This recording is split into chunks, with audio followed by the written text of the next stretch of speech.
Mas maganda pa tayo sa araw. Ako si Patmi Bello Ruivivar and welcome to Mondays with Patmi. At dahil kakadayawan lang natin last week, pag-uusapan naman natin ang mga memories ng mga kadayawang nagdaan. At aming special guest para sa ngayong araw ay walang iba kundi ang aking favorite and best National Commission for Culture and the Arts Executive Director, si Oscar Oka Kasaysay. Yes, thank you Patmi. Mabuhay ug madayaw. Sama sa gisulti nimo na na-witness gid nato no from the start sa Kadayawan in 1986 hangtod karon. So we are now on the 39th Kadayawan. So nakita nato from the birthing, laboring, different na mga activities and events sa pagsugod ug hangtod karon. So lain-lain gyud ang Kadayawan 2024 lahi sa Kadayawan. So 39 years na pala. So malapit na mag-midlife crisis ang ating Kadayawan. So baka kailangang mag-reflect, look back, tingnan, bakit ba talaga tayo nagsa-celebrate ng Kadayawan? Hindi naman ito nag-umpisa na Kadayawan, di ba? Yes. Ako duwaling siya. Actually, ano yun? Maalala mo yun kasi mas matanda ka sa akin. Grabe siya. Oo. Actually, nag-umpisa talaga yan after, di ba, revolution, na-install ang revolutionary government, si Zafary Respicio, vice mayor pa lang noon si former President Digong. Mm-hmm. So ginawa nila para magkaroon ng identity at magkaroon ng celebration ng Davao, apart from the araw ng Davao, naisip nila yung Apo Dwaling. These are the icons of the Mount Apo, Waling-Waling, and Durian. Pero after napildi magyud si Zafiro during the election na 1988, nidaog magyud si Rodrigo Roa Duterte. O wala na gyud siya na-field. Wala na siya na-fielding ever. Hantod, nag-isip siya, unsa ba agyud ang tunay na reflective of the spirit of Davao City. So kato, nag-come out, actually nagpa-contest pa daw to sila. Ng tawag ng festival. And then, ayun na nga, nanalo ang Kadayawan. Na galing sa root word na Madayaw. which means that everything that is excellent, good, beautiful. Yes. So lahat na yan. But, sige. Actually, the celebration of the Kadayawan nagsugod para magpasalamat sa mga bountiful harvest nato. So that is why na-agri-trade fair. That showcases the bountiness of our flora and fauna, kani atong mga waling-waling, ang atong mga lain-lain mga kaputasan, naagyo na siya every Kadayawan. Lagi. Pero nga nung lately, parang hindi ko naman makita yung mga agri-fair. Nasaan na sila? Siguro, Ibig sabihin, wala na tayong, hindi na bountiful ang harvest. Nag-evolve naman good siya, no? Makita nato through the times, naagilain-laing mga konteksto. Kay nidako kayo siya sa ako ma-remember from 88 to 1997. Nidako na magyud siya kay nagsugod ganitong biyaning. Nagreklamo ang mga tao because the biya dili ni siya gina-compete. Kundi ginapag yun ni lineage ni siya sa ilahang dugo, royal blood ba ibisto sa ilahang biya. Oo, so dili ni siya beauty contest. Dili na siya beauty contest. Ang biyaneng po, yan po ngayon ang hiyas sa Kadayawan. Diyan nag-umpisa. Yes, mo to na-evolve ang hiyas sa Kadayawan.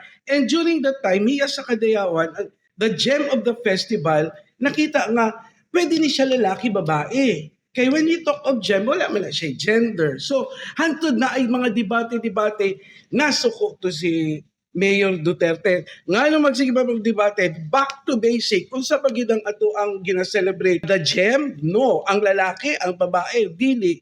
The culture, the bounty harvest of Davao City. So, naga-evolve. So, as we know, naga-evolve siya. Naga-evolve siya. So, sa pag-evolve karon unsa ang maganda difference? Kaya may remember na ko itong una, first day sa Kadayawan nga celebration, naay pamukaw, magtuyok-tuyok sa syudad sa Davao, katong isa ka track ng mga musicians, kulintangan, agong, drums, para, ato na mo sa PTA grounds. Yes. Tapos yan yung ngayon ay ang People's Park. Pero dyan dati ang ating Kadayawan at ang sentro dyan is Agri-Fair and then yung ating biyaneng na naging hiya sa Kadayawan. So ngayon, di ba, mang indak-indak natin, mga later na yan siya. Pero ang napansin ko ngayon sa indak-indak, hindi na talaga nag-indak-indak. Kasi dati interactive yon. Yung mga tao na nanonood sa streets, mag-jam with the performers sa Kadayawan. Kaya siya indak-indak sa kadalanan. Kasi sa kadalanan ginagawa.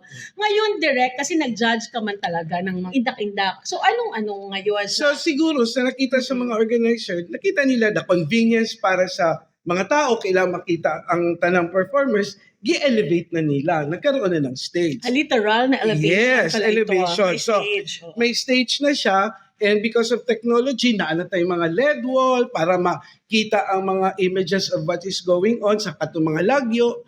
So, nag-evolve yun siya, no? Nag-change. So parang ginagamit na yung technology. Yes. Pero yung agri-fair, hindi na talaga, wala na siyang one place na kung Wala saan na makita siya. yung mga Siguro move kaya na ng itong mga isa Davao. ka aspeto, Pat, no, na kinahanglan pag-isipan natin. When we talk of kay padayon man gid ang floral float, no, kaning pamulak.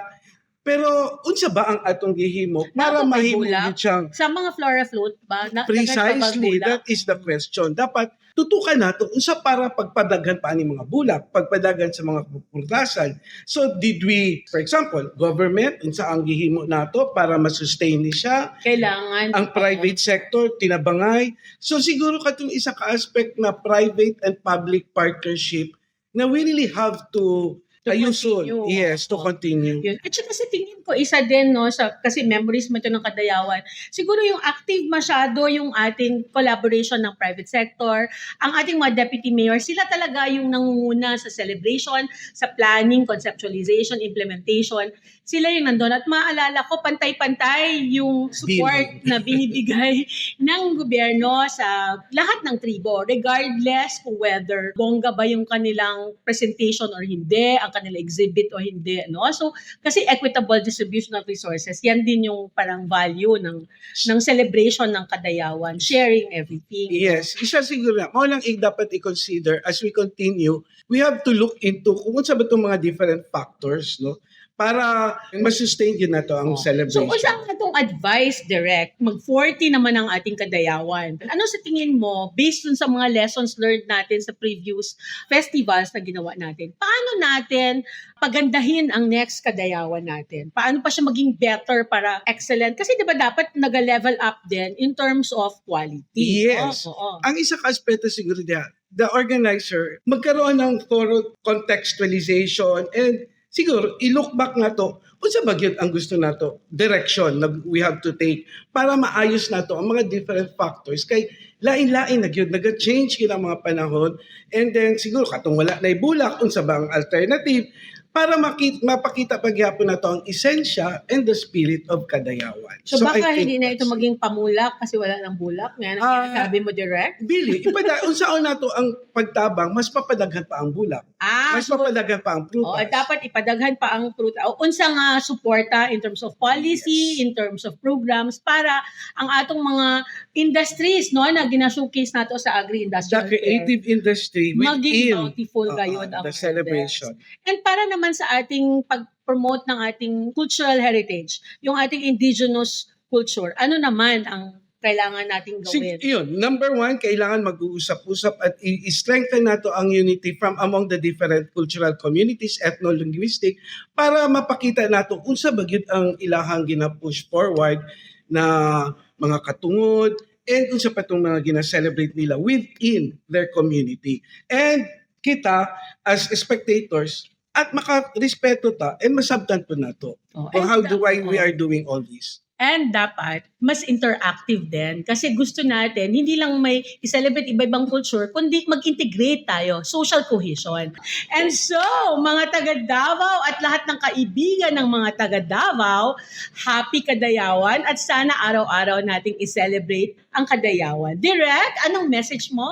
Mabuhay ug madayaw sa pagpadayon nato para mas malig-od pa gyud ang panagiusa sa Davao. Mabuhay. At yun, thank you for joining us ngayon sa Mondays with Patmi. Ito po ulit si Patmi Bello Rui Vivar. Nagpapasalamat sa inyo at sana magkita tayo ulit next Monday at laging maging mas maganda pa sa araw.